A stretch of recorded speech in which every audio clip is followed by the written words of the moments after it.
এইবার আসবো কেন্দ্রমুখী বলের আলোচনা। আপাতত এইটুকুই। আমরা এবার টান বল নিয়ে চিন্তা করব। সো আসলে টান বলটা কোথা থেকে আসে বা টান বল কিভাবে তৈরি হয় আমি দেখাচ্ছি আপনাদের।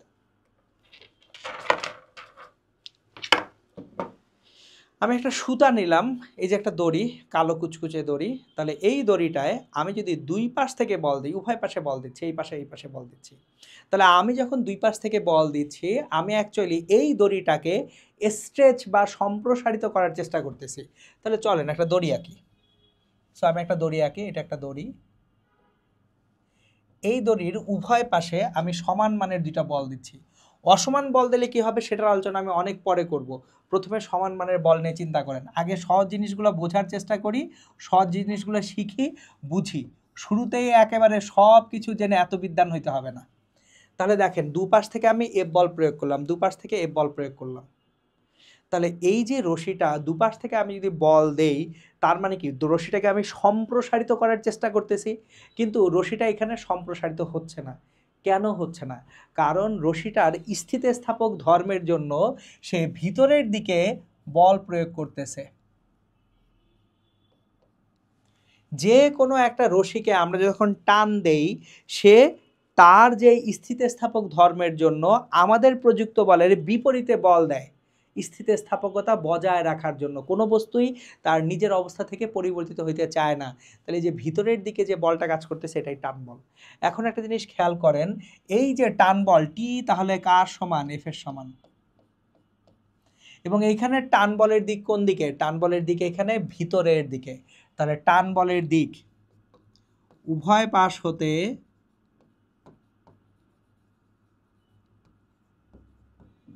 বল প্রয়োগ করলে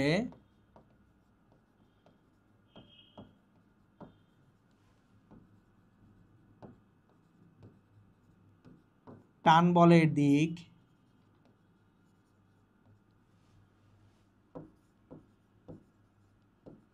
সুতার দৈর্ঘ্য বরাবর ভিতরের দিকে।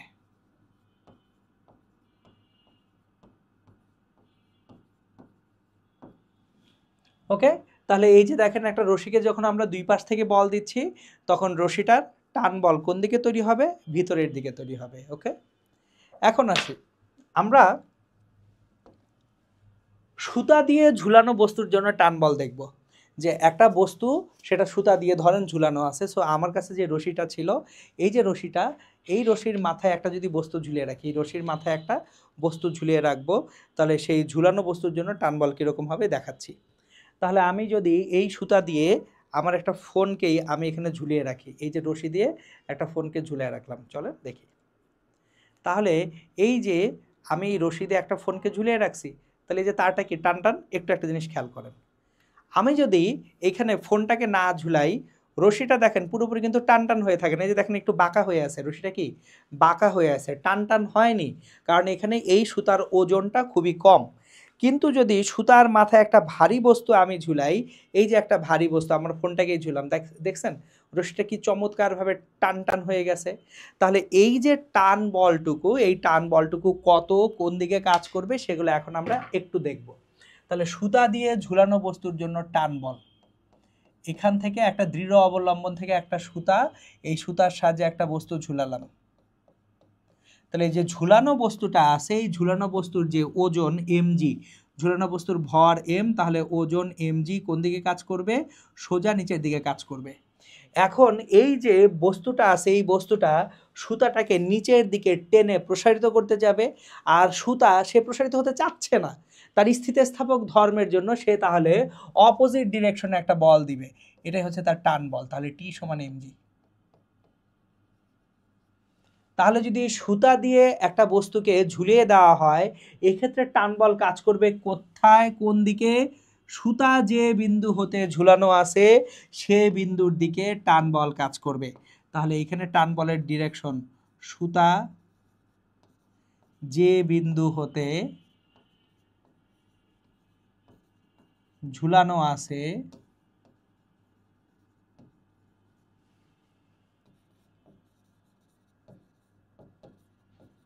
সে বিন্দুর দিকে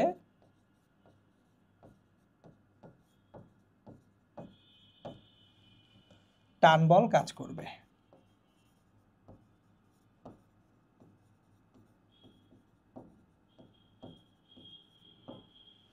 তাহলে টান বল কোন দিকে কাজ করবে সেটা আমরা এখান থেকে পেয়ে যাচ্ছি। ওকে, খুবই ভালো কথা। এখন তাহলে আমরা এইখানে দেখেন একটা গাণিতিক সমস্যার সমাধান করব। 5 কিলোগ্রাম ও 3 কিলোগ্রাম ভরের দুইটি বস্তু চিত্রের ন্যায় দুইটি সুতার সাহায্যে, চিত্রের ন্যায় কথাটা দুইবার হয়ে গেছে, ঝুলানো আছে।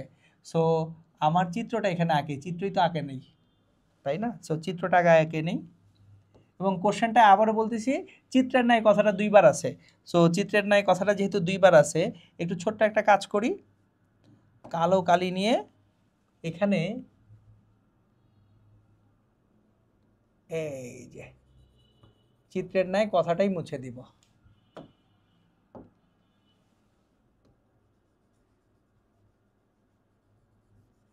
সো চিত্রের ন্যায় কথাটা মুছে দেই, রিডান্ডেন্সিটা অ্যাভয়েড করি। ওকে, তাহলে কোশ্চেনটা এখন পড়তে আর সমস্যা হবে না। 5 কিলোগ্রাম ও 3 কিলোগ্রাম ভরের দুইটি বস্তু চিত্রের ন্যায় দুইটি সুতার সাহায্যে ঝুলানো আছে, সুতা দুইটির টান বল কত? তাহলে এবার চিত্র এঁকে নেই। চিত্রটা কি?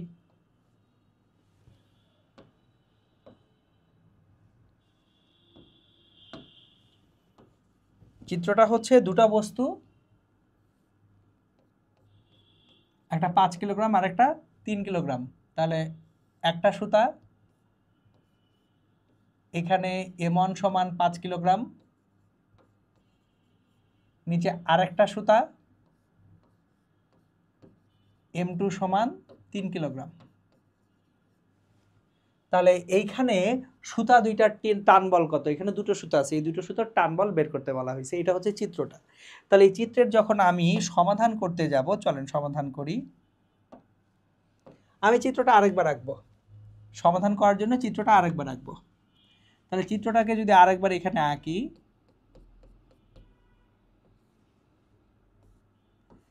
এইখানকার যে বস্তুটা M1 সমান 5 কেজি, তাহলে এইখানে যে সুতার টান বল, এই টান বলটা কোন দিকে? সুতা যে বিন্দু হতে ঝুলানো আছে সেদিক থেকে। তাহলে সুতাটা এই বিন্দু হতে ঝুলানো আছে, তাহলে এখানে টান বল T1। আবার নিচে আরেকটা সুতা বাঁধা, এইখানে ভর M2 সমান 3 কেজি। তাহলে এইখানেও টান বল, সুতাটা এখানে ঝুলানো আছে এই বিন্দু থেকে, এটা টান বল T2। সো আমার T1 কত, T2 কত সেটা জানতে চাওয়া হয়েছে।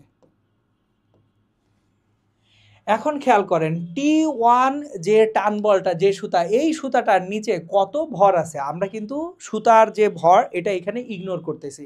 তাহলে সুতার ভর যদি নগণ্য বিবেচনা করা হয়, T1 টান বল যে সুতায়, উপরের সুতাটা কি সমগ্র ভরকেই বিয়ার করছে না? তাহলে উপরের সুতার জন্য টান বল T1 ইকুয়ালস টু, এই সুতার নিচে সমগ্র ভরই আছে M1 plus M2 into G। তাহলে M1 হচ্ছে আমাদের 5 কেজি, M2 হচ্ছে 3 কেজি, G হচ্ছে 9.8। তাহলে 8 ইন্টু 9.8 করলে যেটা হয় সেটাই হবে আমাদের অ্যান্সার। 8 ইন্টু 9.8 আমাদের যে অ্যান্সারটা হবে 78.4 নিউটন, সেটা হচ্ছে উপরের সুতার টান বল। এবার নিচের সুতা যে T2 আছে, এই নিচের সুতাটা অ্যাকচুয়ালি কতটুকু ওজন বিয়ার করতেছে? নিচের সুতাটা, এটার নিচে শুধু 3 কিলোগ্রাম ভরের বস্তু সংযুক্ত না, তাহলে এই নিচের সুতাটা বহন করতেছে 3 কিলোগ্রাম ভরের জন্য যে ওজন M2G। তাহলে M2 হচ্ছে 3 ইন্টু 9.8, এটা আমাদের তাহলে কত হয় দেখি, 3 ইন্টু 9.8, এটা আসবে আমাদের 29.4 নিউটন। তাহলে এই যে দেখেন সুতার সাহায্যে যখন বস্তুকে ঝুলানো হবে তখন কিন্তু আমরা টান বলটা ইজিলি এইভাবে বের করতে পারছি। ওকে, এটা খুব সিম্পল একটা প্রবলেম ছিল। এখন আসেন সেকেন্ড যে প্রবলেমটা, এইটা একটা চমৎকার সিনারিও, চমৎকার প্রবলেম। সো জিনিসটার প্রশ্নটা একটু বড় হলেও অ্যান্সারটা খুব সহজ। অ্যাকচুয়ালি এই ম্যাথটা ছায়া প্রকাশনীর বইয়ে আছে, তো ওখানকার যে সমাধান, সেই সমাধানটা একটু বিচিত্র সমাধান। আমি অ্যাকচুয়ালি বইপত্রগুলোর সমাধান ওইভাবে ফলো করি না, কারণ ফিজিক্সে আপনি কনসেপ্ট যদি বোঝেন, বইপত্রের সমাধান লাগে না, আপনি নিজেই খুব সহজে সমাধান করতে পারবেন। চলেন ছায়া প্রকাশনীর বইয়ে এই ম্যাথটার সমাধানটা অ্যাকচুয়ালি আপনার অভিলম্ব বল দিয়ে বা নর্মাল ফোর্স, তলের উপরে যে লম্বভাবে বলটা কাজ করে, যেটা আমি আপনাদেরকে লিফট সমতরণে উপরে উঠলে নিচে নামলে কি হবে ওই সিনারিতে পড়িয়েছিলাম, সেটা দিয়ে সলভ করে। আমি এত সব কিছুতেই যাব না, শুধু চিত্র আঁকবো, দেখবেন ধাম করে সলভ হয়ে গেছে। তো প্রশ্নটা পড়ি। এম ভরের একটি খাঁচার ভিতর দাঁড়িয়ে, এম এটা ক্যাপিটাল এম হচ্ছে খাঁচা, খাঁচার ভর। এম ভরের একটি খাঁচার ভিতর দাঁড়িয়ে ছোট এম ভরের কোনো লোক একটি ভরহীন দড়ির এক প্রান্ত ধরে টানছে। তাহলে একটা খাঁচার মধ্যে একজন লোক দাঁড়িয়ে আছে, তাহলে একটা খাঁচা আঁকি আমরা। সো লেটস সে এটা একটা খাঁচা, বুঝেনি, এটা একটা খাঁচা, এটা একটা খাঁচা, এটা একটা খাঁচা, ঠিক আছে। এই খাঁচার ভিতরে একজন লোক দাঁড়িয়ে আছে, খাঁচার ভিতরে কে দাঁড়িয়ে আছে? একজন লোক দাঁড়িয়ে আছে। এই খাঁচার মধ্যে এখন একজন লোককে আমরা খাঁচার ভিতরে নিব। সো খাঁচার ভিতরে একজন লোক দাঁড়িয়ে আছে, সে দাঁড়িয়ে একটা ভরহীন সুতার এক প্রান্ত ধরে টানতেছে। তাহলে সেইখানে একটা ভরহীন সুতার এক প্রান্ত ধরে টানতেছে, এই যে ভরহীন সুতার এক প্রান্ত ধরে সে টানতেছে। এবার দড়িটি একটি ভরহীন ও ঘর্ষণহীন কপিকলের উপর দিয়ে গেছে। তাহলে এই দড়িটা একটা এখানে ভর ও ঘর্ষণহীন একটা কপিকল বা পুলির উপর দিয়ে গেছে। তাহলে একটা পুলির উপর দিয়ে এই দড়িটা গেছে, এই পুলির উপর দিয়ে দড়িটা গেছে, এবং দড়ির অপর প্রান্ত থেকে খাঁচাটি ঝুলছে। তাহলে দড়ির এক প্রান্ত লোকটা ধরে রাখছে, দড়ির অপর প্রান্ত একটা পুলির উপর দিয়ে এই খাঁচাকে ধরে রাখছে। লোকটি দড়িতে কত বল প্রয়োগ করলে সমগ্র ব্যবস্থাটি সাম্য অবস্থায় থাকবে? এই লোকটা দড়িতে কত বল দিলে সমগ্র ব্যবস্থাটা কি থাকবে? সাম্য অবস্থায় থাকবে। এখন দেখেন, একই দড়ির সকল বিন্দুতে টান বল একই হবে, ভিন্ন হওয়ার সুযোগ নাই। তাহলে এখন এইখানে যে টান বলটা কাজ করবে সেটা উপরের দিকে, এখানে যদি টান বল টি কাজ করে, এখানেও টান বল কত কাজ করবে? টি কাজ করবে। তাহলে ঊর্ধ্বমুখী বল কত? টুটি। ঊর্ধ্বমুখী বল কত? টুটি। এখন এই ঊর্ধ্বমুখী বলটা সমগ্র সিস্টেমের ওজনকে ব্যালেন্স করলেই তো কাজ হয়ে যায়। তাহলে সমগ্র সিস্টেমের ওজন কত? লোকটার ভর এম, খাঁচার ভর বড় এম, তাহলে সমগ্র সিস্টেমের ওজন কি? এম প্লাস এম ইন্টু জি। সো দেখেন, লোকটা একটা দড়ি ধরে টানতেছে, তাহলে দড়ি ধরে আমি যদি নিচের দিকে বল দেই, টান বল কোন দিকে হবে? উপরের দিকে। আমার যে প্রযুক্ত বল দড়ির উপরে, তার বিপরীত দিকে কি হবে? টান বল। কারণ লোকটা যখন দড়ি ধরে নিচের দিকে বল দিচ্ছে, দড়িটাকে সে প্রসারিত করতে যাচ্ছে, দড়ি উল্টো দিকে একটা কি বল দিবে? এটাকে প্রত্যয়নী বল বলা হয়। কেন দিবে? সে প্রসারিত হইতে চায় না, স্থিতিস্থাপক ধর্মের জন্য। তাহলে টান বল এখানে টি কোন দিকে? উপরের দিকে। একইভাবে এই খাঁচাটা ঝুলে আসে না ডান পাশের তার হতে, ডান হাত পাশের দড়ি হতে, সুতরাং খাঁচাটার যে ওজন, সেই ওজনটাকেও নাকচ করতে যাচ্ছে কে? ওই যে টি। তাহলে আলটিমেটলি 2t সমান m plus m into g. Just vector আকারে চিন্তা করি। সো এইখানে t equals to m plus m by 2 into g. এখানে আপনার ছায়া প্রকাশনের বই দেখলে দেখবেন এখানে নর্মাল ফোর্স দিয়ে করছে, যেটার কোনো দরকারই নেই। ওকে, তাহলে এই যে দেখেন, দড়ির সাহায্যে যদি বস্তু ঝুলানো থাকে সেক্ষেত্রে টান বল কীরকম হবে সেটাও আমরা দেখে ফেললাম। এইবার সুতার সাহায্যে বস্তু বেঁধে টানার সময় টান বল, মানে আমরা যদি কতগুলা বস্তুকে সুতার সাহায্যে বেঁধে একসাথে টানতে যাই, টান বল কীরকম হবে? এই সিনারিওটা থেকে ঢাকা বিশ্ববিদ্যালয়ের ভর্তি পরীক্ষায় ম্যাথ আসছে, কোশ্চেন আসছে। যদি আমরা ভুল না করে থাকি, আমি ভুল না করে থাকলে 2014 সালে সম্ভবত এরকম একটা কোশ্চেন ছিল। আমি আপনাদেরকে বেসিকটা দেখাচ্ছি। ধরুন কোনো একটা তল, এটা একটা তল, এই তলের উপরে বেশ কিছু বস্তু আছে, এটা একটা বস্তু, এই বস্তুর ভর ধরুন m1, এই বস্তুটার সঙ্গে একটা রশির সাহায্যে আর একটা বস্তু বাঁধা আছে, এই বস্তুর ভর m2, এইখানে আরেকটা বস্তু রশির সাহায্যে বাঁধা আছে, এই বস্তুর ভর m3। তাহলে তিনটা বস্তু m1 m2 m3 ভরের, এবং আপনি এই দিক থেকে একটা বল এ প্রয়োগ করলেন, জিজ্ঞেস করা হলো সুতাগুলার টান বল কত। তাহলে এই যে সুতাগুলির টান বল কত এটা যদি আপনাকে জিজ্ঞেস করা হয় যখন বের করতে যাবেন তখন আসলে কিভাবে বের করবেন? প্রথম কথা, এই তিনটা বস্তু একসাথে সংযুক্ত অবস্থায় আছে, সুতরাং তিনজনের ত্বরণ ভিন্ন হওয়ার সুযোগ নেই, তিনজনের ত্বরণ সমান। তাহলে সমান ত্বরণই যদি হয়, তিনজনের ত্বরণ এ ইকুয়ালস টু প্রযুক্ত বল f divided by m1 plus m2 plus m3। এই এফ বলটাই কিন্তু তিনটা বস্তুকে একসাথে টানতেছে। তাহলে তিনটা বস্তুর একেবারে যে সাধারণ ত্বরণটা, সেই ত্বরণ এ ইকুয়ালস টু কত হবে? F by m1 plus m2 plus m3। এখন দেখেন আমাদের এইখানে এই যে প্রথম রশিটা, এই প্রথম রশিটা কি তিনজনকেই টানতেছে না? তাহলে প্রথম রশির যে টান বলটা এইখানে যেটা হবে সেটা কত? প্রথম রশির টান বলটা অ্যাকচুয়ালি এফই হবে। তাহলে এই প্রথম রশিটা যেটা, এটা হচ্ছে প্রথম রশিটা, আমি বল দিচ্ছি এফ এই দিকে, রশিটাকে প্রসারিত করতে যাচ্ছি, কিন্তু রশি উল্টা দিকে আমাদেরকে যে এইখানে টান বল দিবে টি, টি ইকুয়ালস টু এখানে এফ।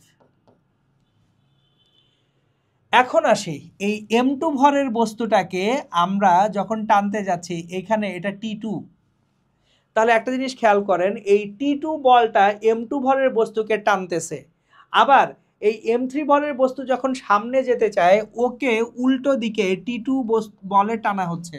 সো টান বলগুলি এখানে পেয়ার বা জোড়া তৈরি করবে। দেখেন, বোঝার চেষ্টা করেন, আমার m3 ভরের বস্তুটা সামনের দিকে যখন যাচ্ছে সে যাত্রাপথে m2 ভরের বস্তুটাকে টান দিচ্ছে কোন দিকে? সামনের দিকে।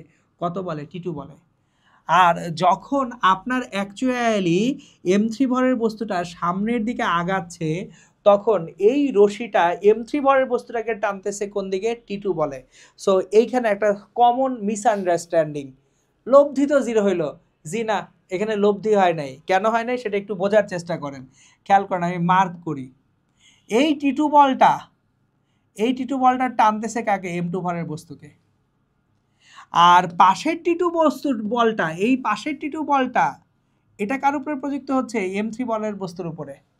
সো এটা চিন্তা করেন না এই টি2 লব্ধি জিরো হয়ে গেছে, জি না, দুইটা বল দুইটা ভিন্ন বস্তুর উপরে কাজ করে। সো এই টি2টা কাজ করতেছে পিছনের বস্তুর উপরে, আর এই টি2টা কাজ করতেছে কার উপরে? সামনের বস্তুর উপরে। সিমিলারলি আমরা যদি এখানে টি1টা দেখি, এইখানে টি1, টি1, তাহলে সামনের টি1টা, এই টি1টা একে টানতেছে, আর আমাদের এই টি1টা এ টানতেছে একে। সুতরাং এই যে টান বলের সিনারিওগুলোর সময় আমাদের ভুল করার কারণ হচ্ছে আমরা অনেক সময় ধরেই নেই লব্ধি বল জিরো হয়েছে। লব্ধি বল জিরো হওয়ার কোনো সুযোগই নেই, কারণ বল একটা কার উপরে প্রযুক্ত হচ্ছে সেটা বুঝতে হবে। ভিন্ন বস্তুর উপরে বল কাজ করলে লব্ধি তো হয় না, তাই না? যাই হোক, এখন তাহলে ধরেন এই যে এই টি2টা, এই টি2টা কিভাবে বের করব? দেখেন, এই টি2টা কাকে কাকে টানতেছে? এই টি2র পিছনে m2 m1 দুইটা বস্তুই আছে না? এই টি2টা খালি কি m2কে টানতেছে, নাকি এই m2টা আবার হচ্ছে m1 ভরের বস্তুটাকেও টেনে নিচ্ছে? সো এই রশিটা পিছনের দুইটা বস্তুকে টানতেছে, সুতরাং টি2 ইকুয়ালস টু, টি2 ইকুয়ালস টু, তাহলে দেখেন অ্যাকচুয়ালি টি2 কয়টা বস্তুকে টানতেছে? দুটো বস্তুকে। এই টি2 দুটো বস্তুকেই টানতেছে, এই জন্য অ্যারো দুটো দিয়ে দিলাম, না হলে আবার কনফিউজড হয়ে যাবেন। সো এই টি2টা m2 m1 দুইটা ভরের বস্তুকেই সামনের দিকে টেনে নিচ্ছে। তাহলে টি2 ইকুয়ালস টু আমাদের হবে m1 প্লাস m2 ইন্টু ত্বরণ এ, যেখানে ত্বরণ a equals to f divided by m1 plus m2 plus m3। আর টি1টা যত, এই যে টি1টা আছে, t one equals to m1 into a, তাহলে m1 ইন্টু এ সমান হচ্ছে আমাদের actually f divided by m1 plus m2 plus m3।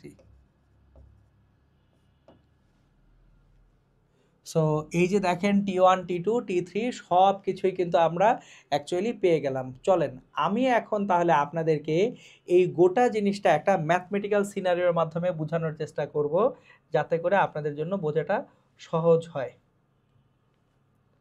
So আমি এখন যে কাজটা করব, একটা গাণিতিক উদাহরণ তৈরি করব।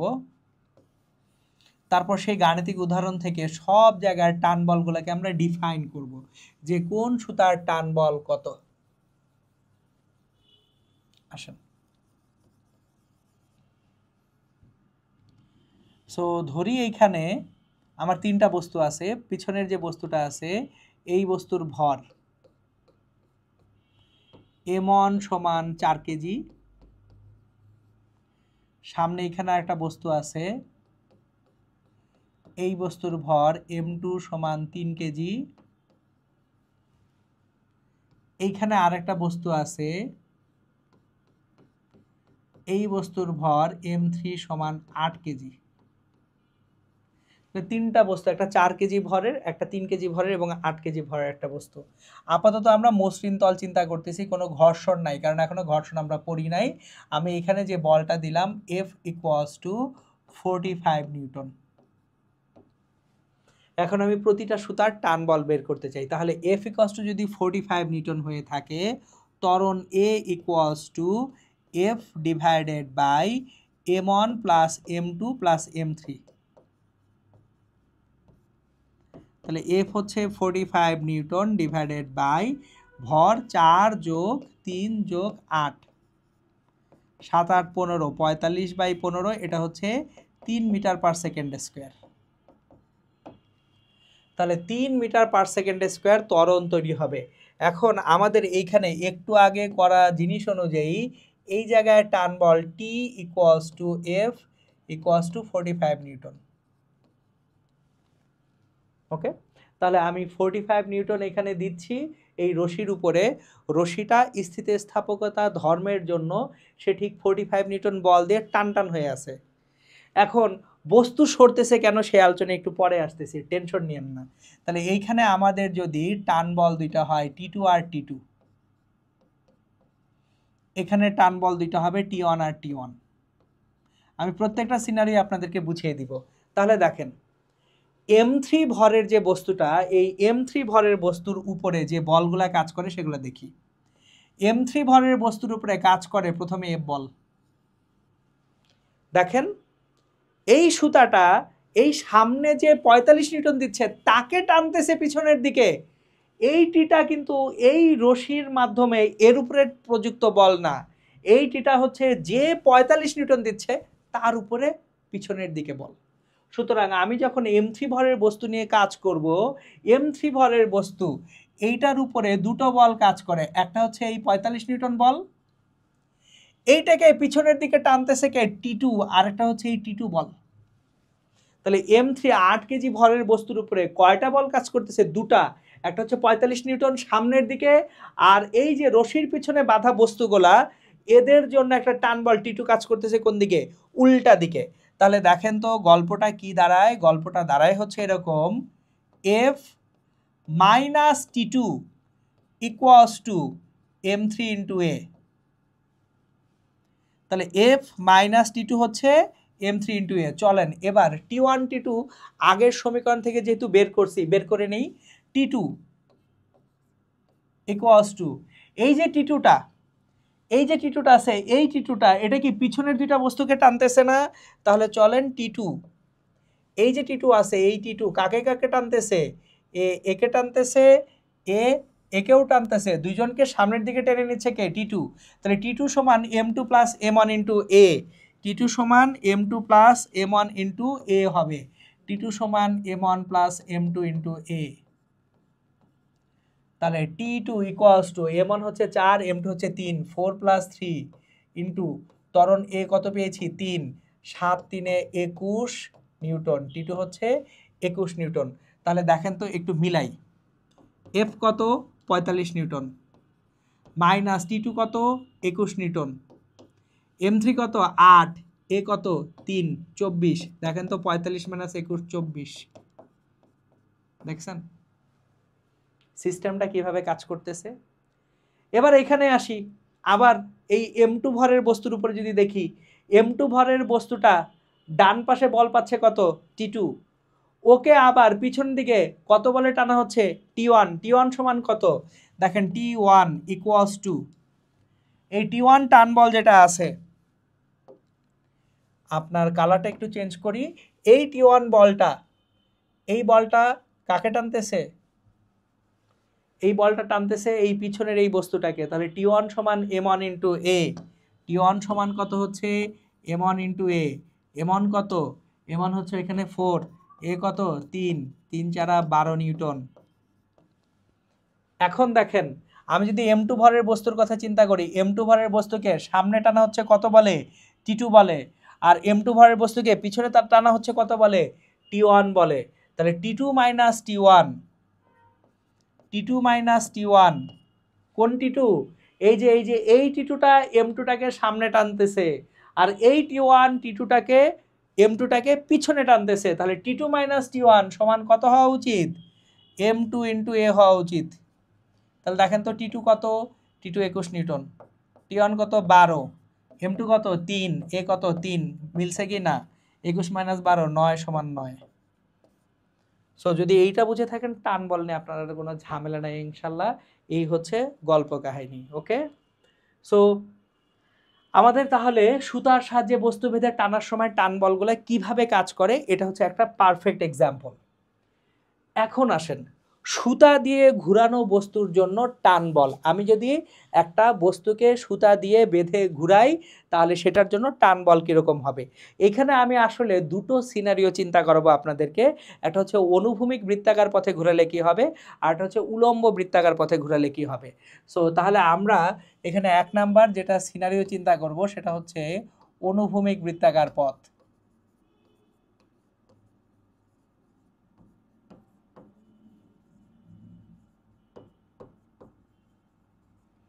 আর 2 নম্বর সিনারিও যেটা চিন্তা করব সেটা হচ্ছে উলম্ব বৃত্তাকার পথ।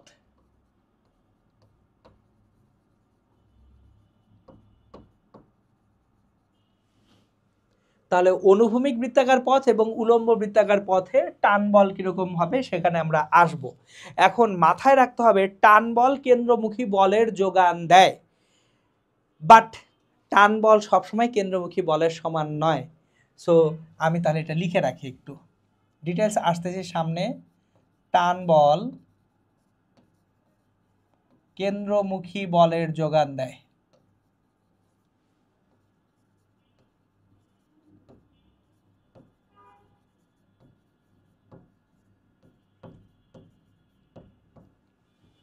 কিন্তু টান বল সর্বদা কেন্দ্রমুখী বলের সমান নাও হতে পারে।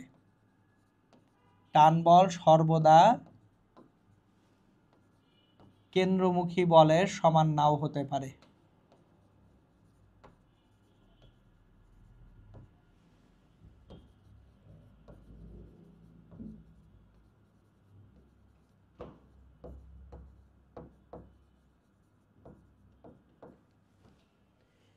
তাহলে চলেন আমরা শুরু করব অনুভূমিক বৃত্তাকার পথে ঘূর্ণনশীল বস্তুর জন্য সুতার টান বল। তাহলে আমরা এখানে একটা অনুভূমিক বৃত্তাকার পথ আগে একটু বুঝি। সো অনুভূমিক বৃত্তাকার পথ আমি সবসময় এক্সাম্পলটা দেই হচ্ছে সিলিং ফ্যান দিয়ে। আপনার মাথার উপরে যে সিলিং ফ্যানটা ঘোরে, এই সিলিং ফ্যানটা যে বৃত্তাকার পথে ঘোরে, এটা হচ্ছে আমাদের অনুভূমিক বৃত্তাকার পথ। এই যে এটা হচ্ছে আমাদের অনুভূমিক বৃত্তাকার পথ। তাহলে এই অনুভূমিক বৃত্তাকার পথে একটা বস্তু ধরেন ঘুরতেছে, এখানে বস্তুটা ঘুরতেছে, তাহলে বস্তুর ওজন mg সোজা নিচের দিকে কাজ করে। এখন এইখানে যে টান বলটা আছে, এই টান বলটাই অ্যাকচুয়ালি কেন্দ্রমুখী বল এর যোগান দেয়। তাহলে টি যোগান দেয় কাকে? mv স্কয়ার বাই আর কে। তাহলে টান বল টি হচ্ছে mv স্কয়ার বাই আর। এখন আমি এখান থেকে শুরু করব কেন্দ্র বিমুখী বল দিয়ে জিনিসগুলো বোঝানো। কেন? আবারও বলতেছি, জগতে কেন্দ্র বিমুখী বল বলে কিছু নাই। কিন্তু যারা আমরা ভাইয়া আপুরা একটু দুর্বল আছি, আমাদের না দুইটা ভেক্টর একই দিকে দেখলেই মাথা ওলায় যায়, এই দুইটা একই দিকে, তাহলে যোগ হইল না কেন?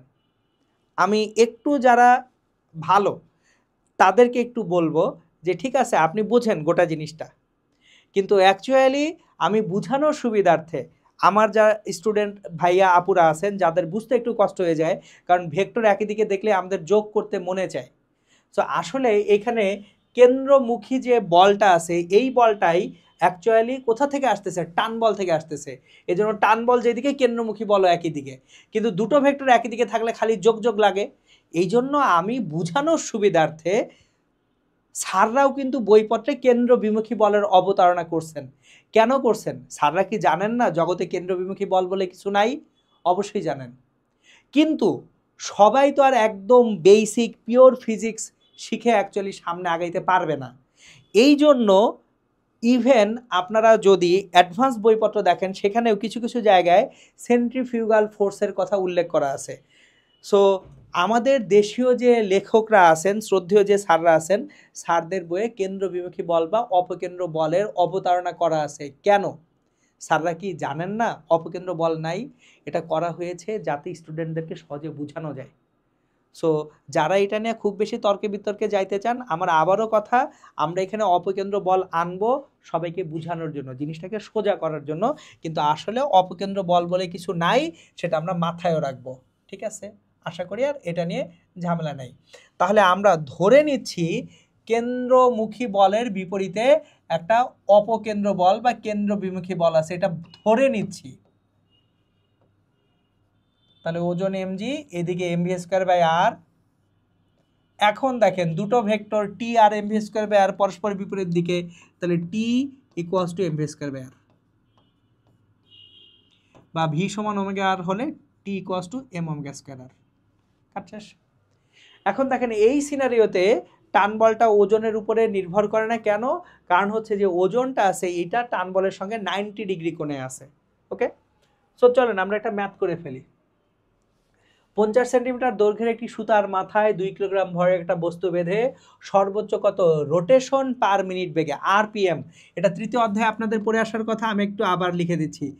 আরপিএম এটা হচ্ছে rotation per minute, rotation per minute. এখন এই আরপিএমকে আমরা যদি রেডিয়ান পার সেকেন্ডে কনভার্ট করতে চাই, অন রোটেশন পার মিনিট, মানে 1 মিনিটে একবার ঘুরতেছে, একবার ঘুরলে সে কেন্দ্রে 2 পাই রেডিয়ান কোণ উৎপন্ন করে, তাহলে 2 pi radian divided by 1 minute. So 1 rotation per minute মানে প্রত্যেক মিনিটে একবার ঘুরতেছে, আর একবার ঘুরলে কত কোণ উৎপন্ন করে? 2 পাই রেডিয়ান।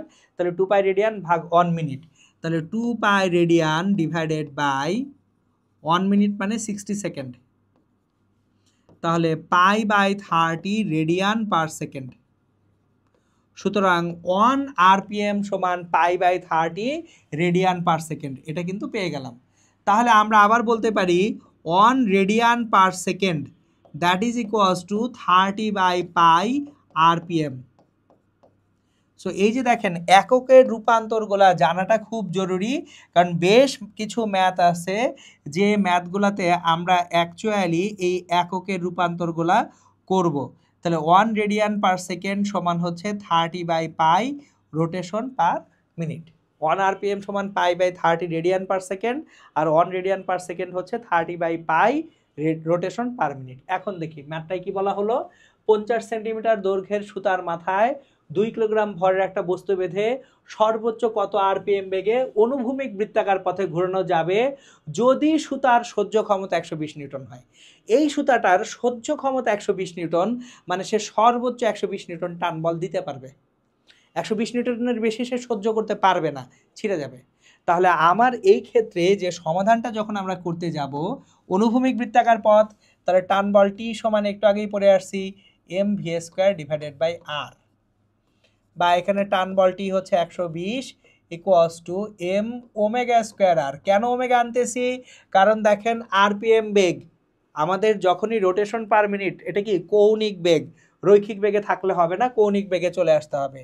বা 120 ইকুয়ালস টু এম কত, আমরা 2 কিলোগ্রাম ভরের বস্তুকে বাঁধতেছি 2 ইন্টু ওমেগা স্কোয়ার ইন্টু আর কত 50 সেন্টিমিটার দৈর্ঘ্য, আর হচ্ছে 0.5 মিটার। তাহলে ওমেগা স্কোয়ার ইকুয়ালস টু 120, বা omega equals to root over 120।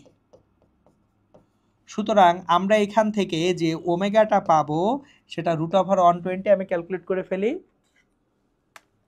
So root over 120 এটা আসবে অ্যাকচুয়ালি 10.954, 10.954 রেডিয়ান পার সেকেন্ড এটা। তাহলে এটাকে আমাদের রোটেশন পার মিনিটে কনভার্ট করতে চাইলে ওই যে দেখেন ডান পাশে লিখেই রাখছি 1 রেডিয়ান পার সেকেন্ড মানে 30/পাই রোটেশন পার মিনিট বা আরপিএম। সুতরাং 10.954 10.954 into 30 divided by pi 104.6 rotation per minute হয়ে গেল অ্যান্সার। তাহলে এই হচ্ছে যদি অনুভূমিক বৃত্তাকার পথে একটা বস্তুকে ঘুরাই কি হবে সেটা ডিটেলস আলোচনা। এইবার আজকের লেকচারের লাস্ট যে অংশটা সেটা হচ্ছে উলম্ব বৃত্তাকার পথে যদি রশির সাহায্যে একটা বস্তুকে ঘোরানো হয় সেক্ষেত্রে সুতার টান বল কত হবে সেটা আমরা আলোচনা করব। আমি অ্যাকচুয়ালি এইটা কেন্দ্রমুখী বল এবং কেন্দ্রবিমুখী বল দুটো দিয়েই আলোচনা করব। যারা কেন্দ্রমুখী বল দিয়ে বুঝতে কষ্ট হয় তারা কেন্দ্রবিমুখী বল দিয়ে বুঝবেন। আপনার ম্যাথ করা নিয়ে দিন শেষে কাহিনী, বুঝতে পারছেন? সো একেবারে বেসিক থেকে সব সঠিকভাবে শিখার প্রয়োজনীয়তা অবশ্যই আছে, কিন্তু সেটা শিখতে যে আমি মরে গেলাম লাভ নেই। সো আমি এই জন্য আগে কেন্দ্রমুখী বল দিয়ে জিনিসটাকে করাবো, করানোর পরে আমি অপকেন্দ্র বল দিয়েও করিয়ে দিব। ওকে, আসেন আবারও একটা বৃত্ত আঁকি। এটা একটা বৃত্ত, চমৎকারভাবে বৃত্ত আঁকলাম। একটা বস্তু এখন ঘুরতেছে, এখান থেকে ঘুরে সে এইখানে আসলো। তাহলে বস্তুর ওজন mg সোজা নিচের দিকে কাজ করে। এই mgর তাহলে এখানে যদি অ্যাঙ্গেলটা থিটা হয়ে থাকে, এই mgর যে উপাংশ এদিকে কাজ করে এটা হচ্ছে mg সাইন থিটা। কেন্দ্রমুখী যে এখানে কেন্দ্রের দিকে টান বল কাজ করে সুতা সেটা হচ্ছে টি। এইবার জিনিসটা বুঝেন, টি এবং mg সাইন থিটা দুইজন মিলে এখন কেন্দ্রমুখী বলের যোগান দেয়। সো বস্তুটা বৃত্তাকার পথে ঘুরতেছে না, তাহলে বৃত্তাকার পথে ঘুরলে আমার কেন্দ্রমুখী বল তো আসতে হবে, কোথা থেকে আসবে? তাহলে এখানে সুতার টান এবং mg সাইন থিটা দুইজন মিলে কাকে যোগান দেয়? কেন্দ্রমুখী বলের যোগান দেয়। তাহলে টি প্লাস mg সাইন থিটা এই দুইটা মিলে কাকে যোগান দিবে? কেন্দ্রমুখী বলের যোগান দিবে mv²/r। তাহলে এখান থেকে t equals to mv²/r minus mg sine theta পাওয়া যায়। সো এটা হচ্ছে অ্যাকচুয়াল থিওরি, এটা হচ্ছে প্রকৃত থিওরিটা। সো এইটা যারা বুঝতেছেন বুঝতেছেন, যে বুঝতেছেন না তার জন্য চলেন আচ্ছা চিত্রটাকে রেখে দিই।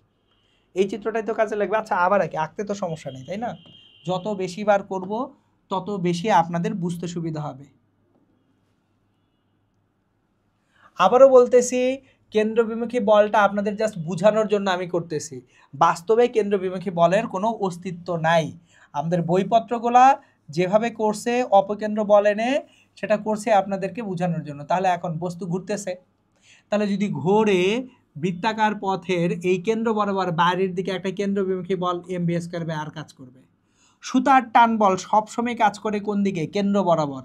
ওজন mg যেটা আছে এই ওজন mgর এখানে থিটা কোণে ভিতরের দিকে উপাংশ ভেক্টরে অবশ্যই পড়ার কথা আপনাদের, এটা mg সাইন থিটা। আচ্ছা আমি একটু mg সাইন থিটা কীভাবে হলো আরেকবার বলে দিই। আমার কাছে কেন যেন মনে হচ্ছে অনেকের মাথায় এটাই ঘুরবে, ভাই mg সাইন থিটা কোথা থেকে আসলো? চলেন দেখে ফেলি। এটা একটা বস্তু, একটা আনত তলের উপরে আছে, থিটা কোণে আনত তলের উপরে বস্তুটা আছে। তাহলে বস্তুটা সোজা নিচের দিকে ওজন প্রয়োগ করে। তাহলে ওজনের দুটো উপাংশ, একটা হচ্ছে তল বরাবর উপাংশ আর একটা তলের উপর লম্ব বরাবর উপাংশ। তাহলে এই কোণটা যদি থিটা হয়ে থাকে, এটা যেহেতু 90 ডিগ্রি, এই কোণটা অবশ্যই 90 মাইনাস থিটা। তাহলে এই কোণটা যদি 90 মাইনাস থিটা হয়, পুরা কোণটা তো 90, তাহলে এই কোণটা কত? থিটা। তাহলে ওজন mg থিটা কোণে উপাংশ mg cos থিটা। তাহলে অন্য লম্ব উপাংশটা mg সাইন থিটা। আশা করি আর কোনো প্রবলেম নাই ইনশাল্লাহ। তাহলে এই যে দেখেন ওজন mgর এইখানে উপাংশটা কত? mg sine theta. এবার দেখেন mg সাইন থিটা আর টি মিলে কার সমান হবে? mv²/r এর সমান হবে। সো যাদের একটু বুঝতে কষ্ট হয় এটা বুঝে নেন, সিম্পল। mv²/r এটা টি এবং mg সাইন থিটা মিলে তৈরি হয়েছে। তাহলে আমরা এখানে পেয়ে যাচ্ছি টি প্লাস mg সাইন থিটা সমান mv স্কয়ার বাই r। আমি বুঝানোর জন্য আপনাদেরকে এই কেন্দ্রবিমুখী বল দিয়ে বুঝাচ্ছি। তাহলে টি সমান কত থাকতেছে দিন শেষে? mv square by r minus mg sin theta. তাহলে আমাদের উলম্ব বৃত্তাকার পথে টান বলটা টি সমান mv square by r minus mg sin theta, as simple as that. এখন চলেন এই উলম্ব বৃত্তাকার পথে যখন বস্তুটাকে ঘুরাবো তখন টান বলের সর্বনিম্ন ও সর্বোচ্চ মান কীরকম হয় সেটা আমরা ডেভেলপ করব। চলেন, সো আবারও বৃত্ত, একটু সবুজ রঙের বৃত্ত আঁকি। চমৎকার, এটা একটা বৃত্ত। এবার এই বৃত্তটাকে আরেকটা বৃত্ত আঁকবো। এক জায়গায় হচ্ছে সর্বোচ্চ মান নিব, আরেক জায়গায় সর্বনিম্ন মান নিব। সো একটা সবুজ আর একটা গোলাপি, চমৎকার দুটি বৃত্ত। এখন খেয়াল করি, আমার বস্তুটা যদি একেবারে নিচে এইখানে থাকে, বস্তুটা এখানে আছে, সোজা নিচে আছে, তাহলে দেখেন এই হরাইজন্টাল যে লাইনটা আছে এই লাইন থেকে আপনি কত কোণে সরে গেছেন? থিটা সমান -90 ডিগ্রিতে সরে গেছেন। ঘড়ির কাঁটার দিকে যদি যাই তাহলে কোনটা কি, প্লাস না মাইনাস? মাইনাস। তাহলে এই জায়গায় যে টান বলটা t equals to mv square by r minus mg sine theta, mg sine -90 degree. সুতরাং mv স্কয়ার বাই r, এই যে সাইন -90 মানে -1, মাইনাস mg ইন্টু -1, তাহলে mv square by r plus mg। এটা হচ্ছে সূত্রের সাহায্যে। এবার একটু অন্যভাবে চিন্তা করি, চলেন ওই যে কেন্দ্রবিমুখী বল দিয়ে দেখি। এখানে টান বলটি কাজ করে সোজা উপরের দিকে, কেন্দ্রবিমুখী বল mv স্কয়ার বাই r কাজ করে নিচের দিকে, ওজন mg কাজ করে নিচের দিকে। তাহলে অবশ্যই এই টান বলটা সর্বোচ্চ। তাহলে টান বলের সর্বোচ্চ মান t max equals to mv square by r plus mg। তাহলে টান বলের সর্বোচ্চ মান কোথায়? ঘূর্ণন পথের সর্বনিম্ন বিন্দুতে। এটা ঘূর্ণন পথের কি বিন্দু? সর্বনিম্ন বিন্দু। তাহলে মাথায় রাখি, ঘূর্ণন পথের সর্বনিম্ন বিন্দুতে টান বল সর্বোচ্চ। লিখে রাখি, ঘূর্ণন পথের সর্বনিম্ন বিন্দুতে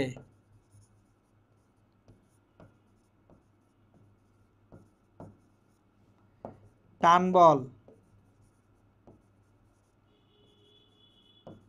সর্বোচ্চ। আশা করি আর কোনো বুঝতে অসুবিধা নাই। এবার আসি, ঘূর্ণন পথের সর্বোচ্চ বিন্দুতে যদি থাকি, এইখানে যদি থাকি, এই জায়গায় থাকলে অ্যাঙ্গেলটা কত তৈরি হচ্ছে? ঘড়ির কাঁটার বিপরীত দিকে, থিটা সমান পজিটিভ, থিটা সমান +90 ডিগ্রি। তাহলে এখানে t equals to mv square divided by r minus mg sine কত ডিগ্রি? +90 ডিগ্রি। তাহলে mv square by r minus mg। আর যদি একটু ডিফারেন্টলি চিন্তা করি, সো ডিফারেন্ট চিন্তা করলে টান বলটি সবসময় কেন্দ্রের দিকে কাজ করবে, এখানে ওজন mg ভিতরের দিকে কাজ করবে, আর কেন্দ্রবিমুখী বল এই দিকে কাজ করবে mv স্কয়ার বাই r। তাহলে দেখেন টি প্লাস mg সমান mv square by r, T plus mg সমান mv স্কয়ার বাই r। এরূপ যেন টি সমান mv square by r minus mg। So এখন তাহলে দেখেন, এই যে ঘূর্ণন পথের সর্বোচ্চ বিন্দুতে টান বল সর্বনিম্ন হবে, তাহলে এখানে t minimum equals to mv square by r minus mg। তাহলে বলে দিব, ঘূর্ণন পথের সর্বোচ্চ বিন্দুতে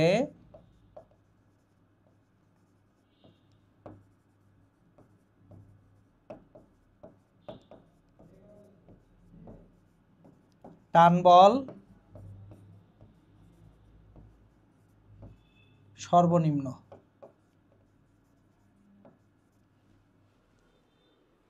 এখন এখান থেকে একটা চমৎকার জিনিস শেখা যাবে, সেই চমৎকার জিনিসটা আমি বলি।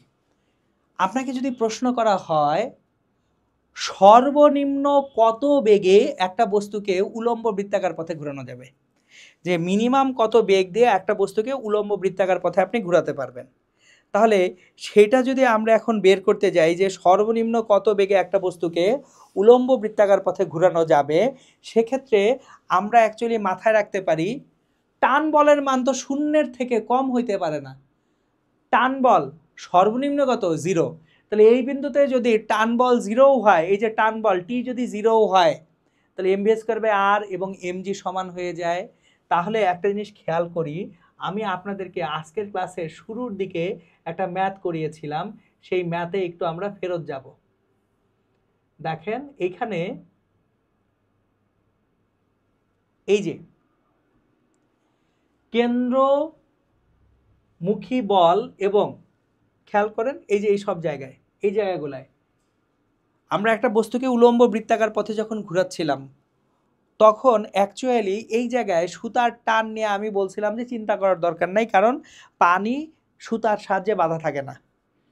তাহলে এই জায়গায় অ্যাকচুয়ালি বালতিটা তো সুতার সাহায্যে বাঁধা, তাহলে মিনিমাম কত বেগে ঘুরালেও বালতি থেকে পানি পড়বে না।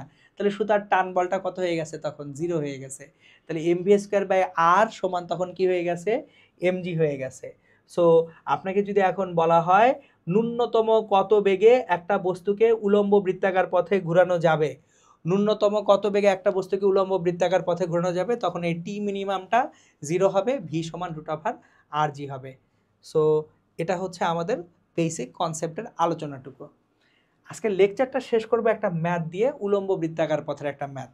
এখন দেখেন, একটা বস্তুকে আপনি যদি সুতার সাহায্যে বেঁধে উলম্ব বৃত্তাকার পথে ঘুরান, সর্বনিম্ন বিন্দুতে টান বল সর্বোচ্চ। এখন যদি সর্বনিম্ন বিন্দুতে সুতা না ছেড়ে আর কোথাও ছেড়ার সম্ভাবনা নাই, সেই ম্যাথটা দেখি। 50 সেন্টিমিটার দৈর্ঘ্যের একটি সুতার মাথায় 2 কিলোগ্রাম ভরের একটা বস্তু বেঁধে সর্বোচ্চ কত আরপিএম বেগে উলম্ব বৃত্তাকার পথে ঘোরানো যাবে যদি সুতার সহ্য ক্ষমতা 120 নিউটন হয়?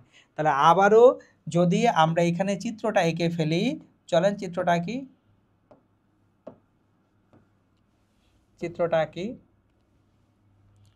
আমার টান বলের সর্বোচ্চ মান কোথায়? নিচে না উপরে? একদম নিচে।